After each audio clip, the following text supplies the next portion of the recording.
YouTube एक ऐसा platform जिसने दुनिया को बदल कर रख दिया। आज ये सिर्फ एक वेबसाइट नहीं बल्कि अरबों लोगों की जिंदगी का हिस्सा बन चुका है। कोई यहाँ तफरी हासिल करता है, कोई तालीम, कोई मौसीकी सुनता है, तो कोई अपने ख्वाब पूरा करता है। मगर सवाल ये है कि आखिर यूट्यूब की शुरुआत कैसे हुई?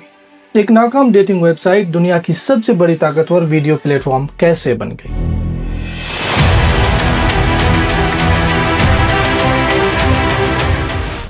ये कहानी शुरू होती है 1999 में, जब पेपाल कंपनी में 3 नौजवान मुलाजिमीन काम करते थे, स्टीव चिन, चैड हर्ली और जावेद करीम।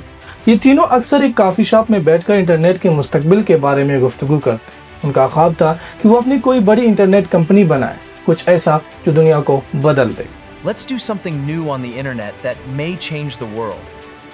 Change the world? That is a pretty bold claim for a Tuesday, but it is not impossible. 2002 में जब पेपाल को ईबे ने खरीद लिया, जिसके बाद कंपनी का माहौल मुकम्मल तौर पर बदल गया। चैड ने नौकरी छोड़ दी, जावेद वापस तालीम मुकम्मल करने चला गया और स्टीव ने फेसबुक ज्वाइन की। लेकिन इन तीनों का राब्ता बरकरार रहा। 2005 में उनके जहन में एक अजीब मगर दिलचस्प ख्याल आया।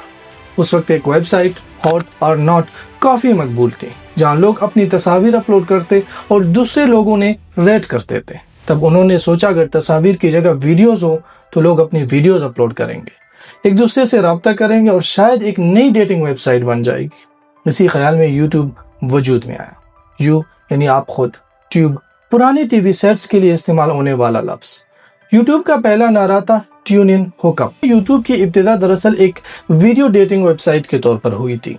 वैलेंटाइन डे 2005 को यूट्यूब का डोमेन रजिस्टर्ड किया गया और कई महीनों की मेहनत के बाद 23 अप्रैल 2005 को जावेद करीम ने यूट्यूब की पहली वीडियो अपलोड की। ये एक सादा से वीडियो थी जिसमें वो चिड़ियाघर में हाथियों के सामने खड़ा था।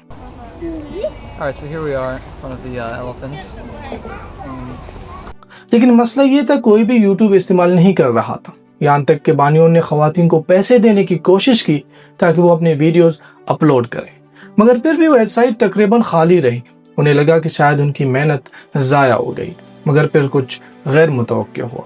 लोगों ने यूट्यूब को डेटिंग के लिए इस्तेमाल करने की बजाय आम वीडियोस अपलोड करना शुरू कर दी। कोई अपनी बिल्ली की वीडियो अपलोड कर रहा था, कोई स्नोबोर्डिंग के क्लिप्स, कोई मज़ाहिया वीडियोस। लोग अपनी वीडियोस महफूज करने और दोस्तों के साथ शेयर करने के लिए यूट्यूब इस्तेमाल करना शुरू कर दिए।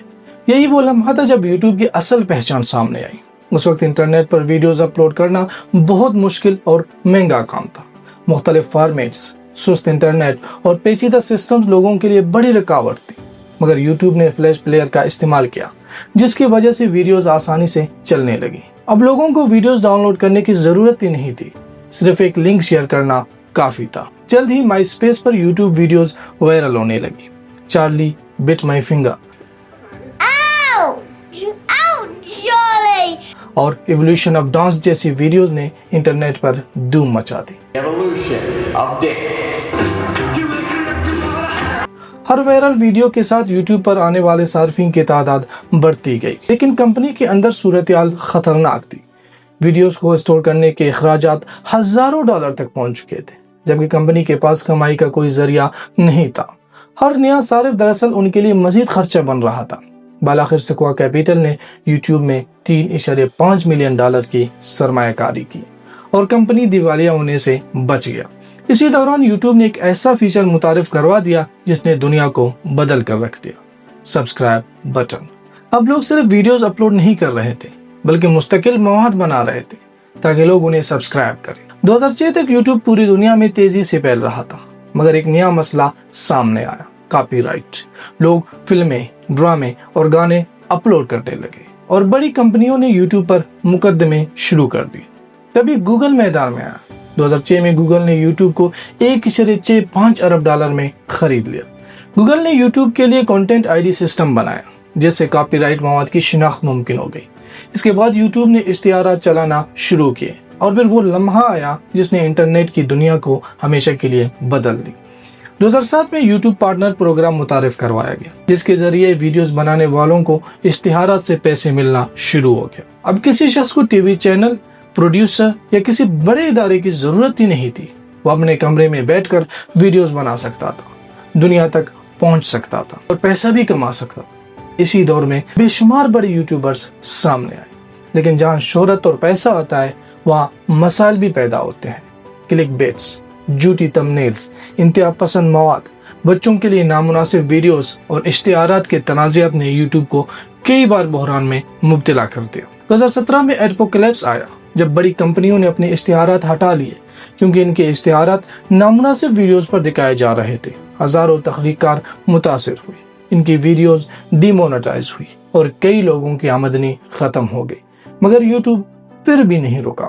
جب ٹک ٹاک ایک بڑے خطرے کے طور پر سامنے آیا تو یوٹیوب نے شارٹس متعارف کروائے جو بے حد کامیاب ہوئے. آج یوٹیوب صرف موبائل یا کمپیوٹر تک محدود نہیں بلکہ ٹی وی سکرینز تک پہنچ چکا ہے. اب یوٹیوبر صرف ویڈیوز نہیں بناتے بلکہ پوری پروڈکشن کمپنیاں چلاتے ہیں. مسٹر بیسٹ جیسے تخلیق کار $1 ملین بجٹ والے ویڈیوز بناتے ہیں اور یوٹیوب ایک مکمل معیشت بن چکا ہے. مگر حقیقت یہ ہے کہ یوٹیوب صرف ایک کمپنی نہیں، یہ اربوں لوگوں کے خواب، جذبات، یاد اور کہانیوں کا پلیٹ فارم ہے. کسی نے یہاں اپنا کیریئر بنایا، کسی نے تعلیم حاصل کی، کسی نے اپنی آواز دنیا تک پہنچائی اور یہ سب ایک ناکام ڈیٹنگ ویب سائٹ سے شروع ہوا تھا.